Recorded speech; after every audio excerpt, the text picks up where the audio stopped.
El Ministerio Internacional Nueva Vida en Cristo presenta Momentos de Reflexión, un mensaje para su vida diaria, con el pastor Misael Ocampo Rivera. Bienvenidos.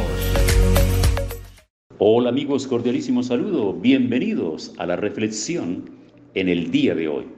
Continuamos en 1 de Timoteo capítulo 5, que está hablando de cómo comportarse con los diversos miembros de la comunidad donde tú estás pastoreando, sirviendo, haciendo misiones, haciendo el ejercicio ministerial.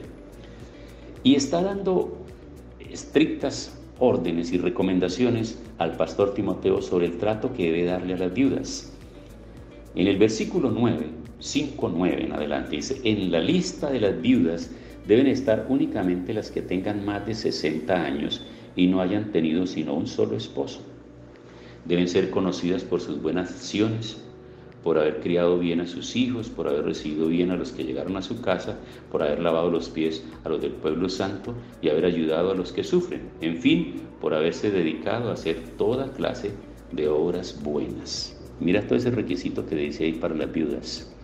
Recuerde que en las comunidades podemos tener viudas de todas las edades. Claro que sí, pero aquí está hablando de viudas ya mayores, de mujeres que han llevado ya muchos años viviendo, compartiendo su vida con su esposo. Y él es muy reiterativo en el tema del matrimonio. Es reiterativo. En la lista debe estar colocada únicamente las mayores de 60 años y que no hayan tenido sino un solo esposo. Vea tarea tremenda que le está asignando a Timoteo ahí.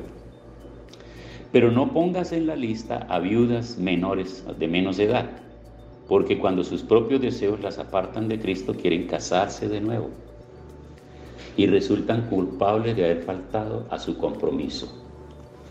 Pero ¿acaso no dijo por allá a los corintios que una vez que muere el esposo, la mujer está en libertad de volver a casarse? Claro que sí, pero lo dijo también puntualmente, con tal que sea en el Señor. Y aquí lo que da a entenderle a Timoteo es que estas viudas de menos edad, cuando sus propios deseos las apartan de Cristo, quieren casarse de nuevo y no tienen en cuenta con quién se van a casar. Están tan interesadas en tener un nuevo esposo, están tan interesadas en tener un nuevo hogar, que no miran. Y muchas de ellas, o algunas de ellas, para no exagerar la nota, algunas de ellas solo les interesa que la persona crea en Dios. Pero es que creer en Dios no significa absolutamente nada, porque lo que tiene compromiso realmente de cambio y de transformación de mentalidad, de actitud y de testimonio es creerle a Dios, no creer en Dios.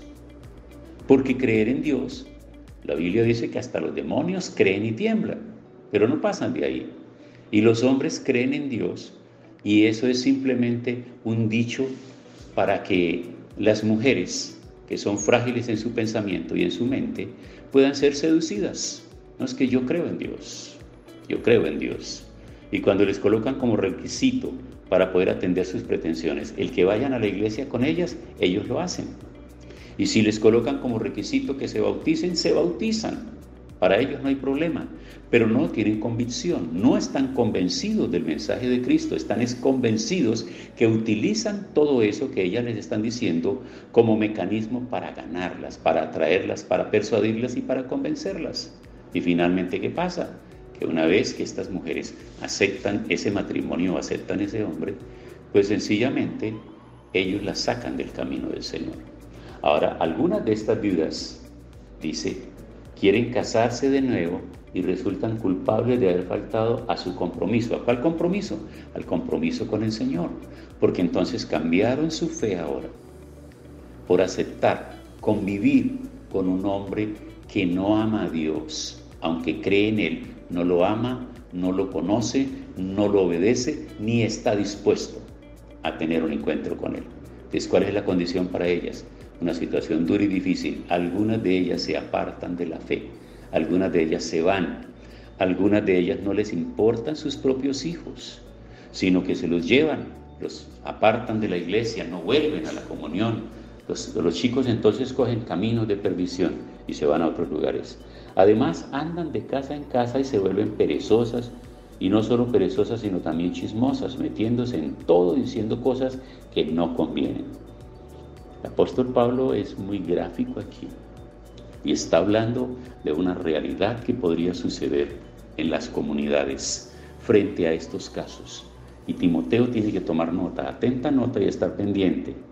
Yo creo que Timoteo, después de recibir la carta, a partir de ese momento está haciendo un diagnóstico de toda su congregación y particularmente el caso de sus viudas que tiene ahí la iglesia.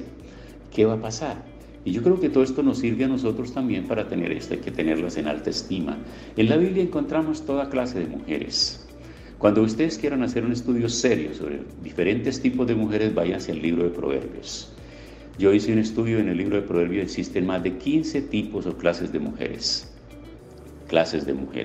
De igual manera también otro estudio sobre los hombres y casi igual número de calidad de hombres, o sea, en cuanto a clases de hombres.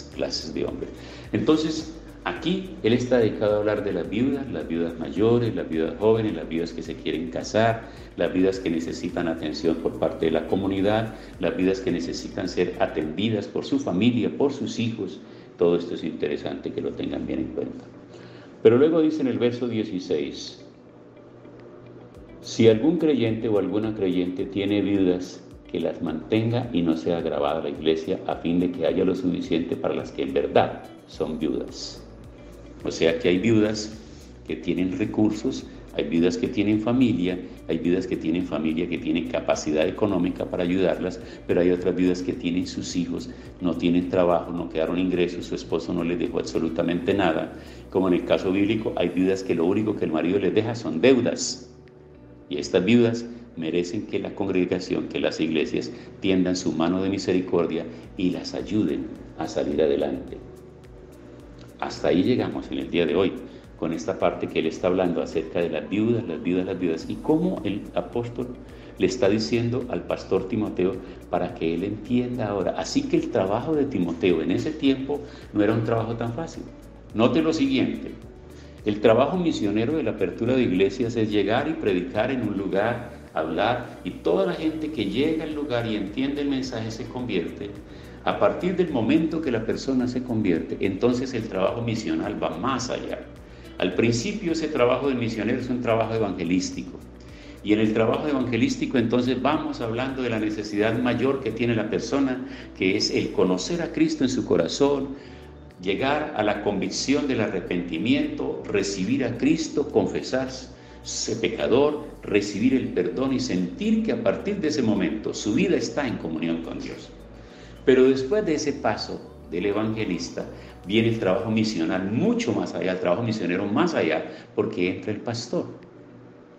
Y el pastor, literalmente como el pastor de ovejas, es decir, de ganado, de ovejas, de bovinos, allá de esas ovejitas en el campo, el pastor tiene que seleccionarlas unas y otras, mirarlas a ver cómo están, cuáles están en celo, cuáles están preñadas, cuáles están creciendo, cuáles son corderitos, cuáles están en qué condición, cuáles están enfermas, a cuáles hay que cortarles la lana, cuáles hay que llevarlas a un lugar donde puedan beber, donde encuentren pastos verdes. El trabajo ahora, espiritualmente hablando, aquí para los pastores de seres humanos y de comunidades y de congregaciones es igual. Aquí tenemos que entrar a mirar ahora. Note que cuando está llegando la multitud y se nos llena el espacio, se nos llena el estadio, se nos llena el polideportivo o se nos llena el templo, nosotros no estamos mirando diferencias entre unos y otros, sino a la necesidad principal, primordial: arrepentimiento, recibir a Cristo en su corazón. Pero una vez que se hace ese trabajo, es el trabajo evangelístico, ahora sigue el trabajo de la misión, del misionero y del pastor, que es empezar a clasificarlas. Entonces ahora Timoteo, que ha estado llegando a esos lugares, ha sido puesto porque en ese primer viaje misionero hicieron obras y abrieron obras en todos los lugares, pero ahora va a quedar como pastor y mira todo lo que tiene que hacer. Cómo tiene que aprender a tratar a las personas mayores, a los hombres mayores, a las mujeres mayores, a las mujeres jóvenes, a los hombres jóvenes, cómo tiene que tratar a las viudas, a las diferentes viudas que están en la congregación, cómo tiene que clasificarlas y de qué manera debe tratarlas a cada una de ellas. Entonces, note que este trabajo pastoral que tenemos que hacer nosotros hay que diversificarlo, tenemos que prepararnos, capacitarnos, pero la mayor capacitación viene de la palabra, del estudio, del conocimiento y de la aplicación de esa carta que Pablo le envía a Timoteo. Qué bien, ¿verdad? Interesante. Ver la Biblia desde ese punto de vista es muy interesante. Y yo aspiro de todo corazón que ustedes, pastores, diferentes lugares del mundo, ministros, mensajeros de esperanza que están recibiendo estas enseñanzas, estén siendo formados para tener un mejor ministerio en sus congregaciones. Y ustedes, personas que están empezando a llegar nuevos a oír el Evangelio, pero a entender esto, que ustedes pensaban que el trabajo pastoral era otra cosa, pero ahora ya están entendiendo en profundidad a qué se dedica un ministro, a qué se dedica un hombre de Dios, una mujer de Dios, llamado y puesto por Dios al servicio de los hombres. Tiempo para orar. Señor, muchas gracias por esta palabra. No nos cansamos de agradecerte, porque esta palabra es la que nos forma, la que nos capacita, la que nos orienta y nos empodera cada día para hacer un trabajo de excelencia. Gracias en el nombre de Jesús. Amén. Hemos disfrutado de un gran momento de reflexión con el pastor Misael Ocampo Rivera. Un mensaje lleno de amor, esperanza y felicidad para tu vida. Los invitamos a compartir este mensaje con sus amistades y en sus redes sociales. Búsquenos en YouTube y Facebook como Ministerio Internacional Nueva Vida en Cristo y en Instagram como @MinInternacional Nueva Vida. Momentos de reflexión.